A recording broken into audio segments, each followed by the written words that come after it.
Halo, selamat siang minasang, konnichiwa.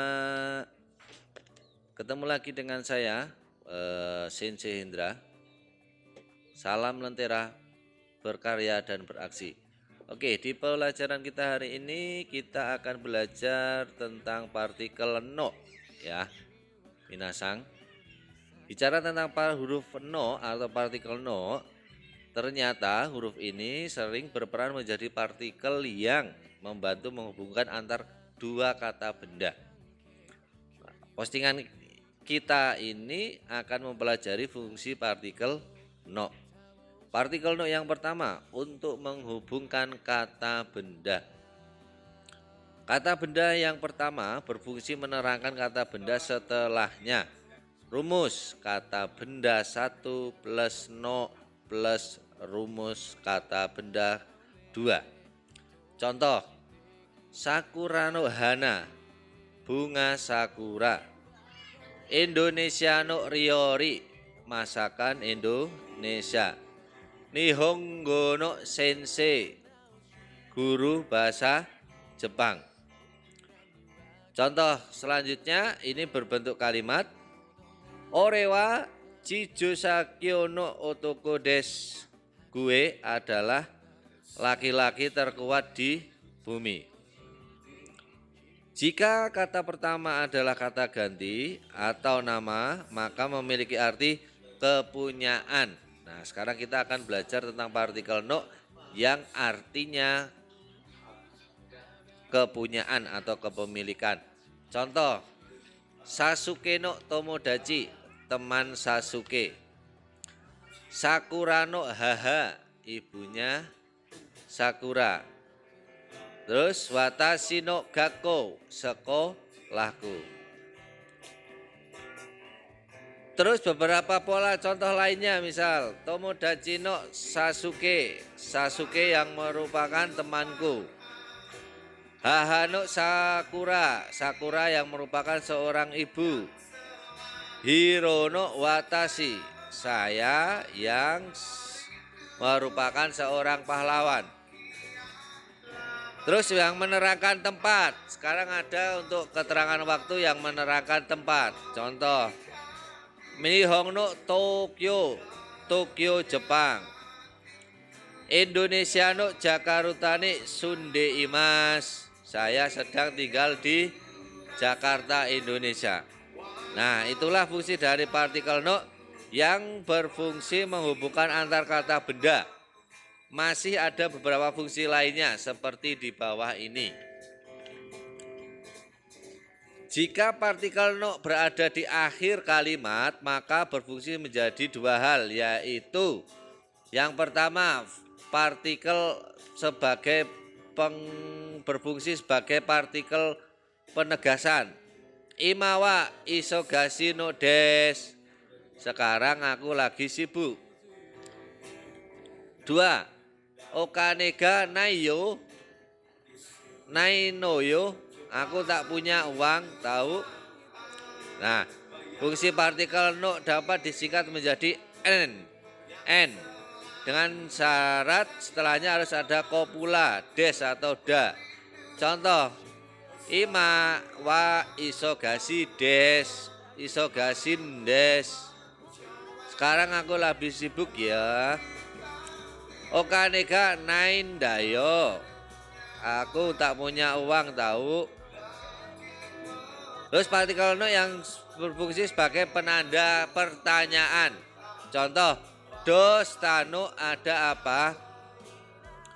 Gakko no gakko ikanai no, kalau tidak pergi sekolah. Nihon no ryoriga suki nano, apa kau suka masakan Jepang? Nah, partikel no di sini diucapkan dengan intonasi meninggi, mengingatkan kalimat tanya. Jika sebelum no adalah kata benda atau kata sifat, maka harus menyertakan tambahan na, seperti contoh pada ketiga. Contohnya partikel akhiran ka, yo, ne, dan yo, ne. Itulah materi penjelasan tentang partikel no. Bagaimana mudah dan cukup sederhana bukan? Karena partikel no cukup sering muncul dalam bahasa Jepang, jadi sobat semua akan cepat mengerti dan terbiasa dengan partikel ini. Baiklah, sampai jumpa lagi di pelajaran berikutnya.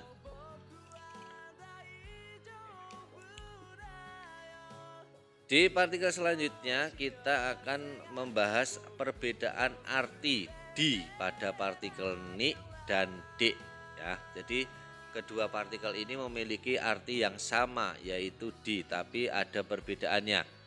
Mungkin sebagian sobat banyak yang kesulitan bagaimana cara membedakan mana yang paling pas dipakai dalam kalimat tertentu. Ada dua partikel yaitu partikel D dan partikel Ni. Oke, di sini akan saya berikan penjelasannya. Untuk partikel D mempunyai arti dengan atau dalam kurung cara, naik kendaraan atau di tempat, sedangkan partikel Ni mempunyai arti oleh seseorang, ke tempat tujuan, atau pada untuk keterangan waktu dan lain sebagainya. Nah, berikut di sini adalah penggunaannya. Penggunaan partikel ni pada kalimat yang tak bergerak bukan aksi. Jika menggunakan partikel ni, maka yang lebih ditekankan adalah lokasinya. Contoh, watashi wa Indonesia ni sunde imasu. Saya sedang tinggal di Indonesia. Chichi wa Nihon ni umarimashita. Ayah telah lahir di Jepang. Sekarang untuk partikel D digunakan untuk kalimat yang bergerak, lebih menekankan aksi bukannya lokasi. Misal kalimat aktif ya, seperti bisa dikatakan kalimat aktif, kata kerja kalimat aktif. Contoh, BGB no burogu de iso ni nihongo benkyou shimasu. Saya belajar bahasa Jepang bersama-sama di blog BGB. 2. Kodomo wa koeng de asonde imasu. Anak-anak sedang bermain di taman. Nah, itulah perbedaan antara partikel ni dan d. Cukup mudah bukan? Sekarang kita akan mempelajari fungsi dari partikel to, ya dan toka. Partikel to berfungsi untuk merantai suatu kata benda yang tentu saja diartikan dan. Partikel ini agak mirip dengan partikel yang telah kita pelajari dulu, seperti partikel mo. Dan satu lagi harus kalian perhatikan, to bisa juga berarti bersama.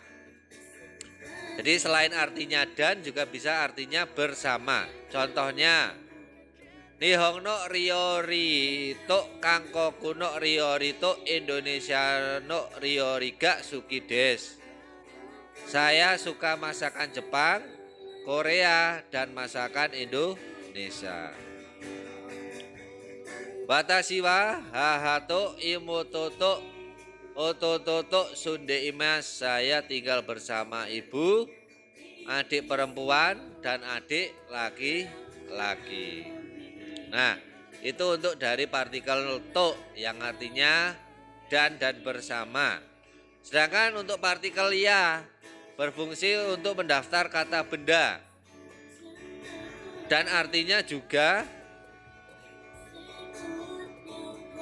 bedanya kalau menggunakan partikel ini akan terlihat samar. Artinya bisa saja suatu benda lain lagi yang tidak tersebutkan. Jadi partikel ya bisa mengandung dan lain-lain. Contohnya, gakou de nihongo no bunpo ya, tanggo ya, nado benkyou shimasu. Di sekolah saya belajar tata bahasa Jepang, kosakata, kanji, dan lain-lain. Watashi no kabang no nakani wa hong ya enpitsu ga arimasu. Di dalam tas saya ada buku, pensil, dan pulpen. Nah, itu adalah contoh penggunaan dari partikel ya. Sedangkan untuk yang ketiga, partikel yang ketiga adalah ada partikel toka. Partikel toka sangat mirip sekali, bahkan artinya persis seperti partikel yang di atas. Karena sama-sama mengandung arti dan bisa mengandung dan lain-lain juga. Bedanya dengan partikel ya adalah partikel toka lebih cenderung digunakan dalam bahasa lisan, yaitu percakapan. Dan kalau partikel ya lebih sering digunakan di bahasa tulisan. Contohnya Nihong ni irutoki wa udon toka, sushi toka, takoyaki yuk tabimashita. Waktu di Jepang saya makan udon, sushi, takoyaki, dan lain-lain. Kino supadik niku toka, yasai toka, kudamono kaimashita atau kata. Kemarin beli daging sayuran, buah-buahan, dan lain-lain. Nah, itu adalah perbedaan penggunaan dari partikel to, ya, dan toka. Semoga penjelasan ini bisa mempermudah kepada teman-teman sekalian untuk belajar fungsi dari partikel masing-masing. Cukup sekian dari saya, terima kasih dan selamat siang. Sampai jumpa di video kami selanjutnya.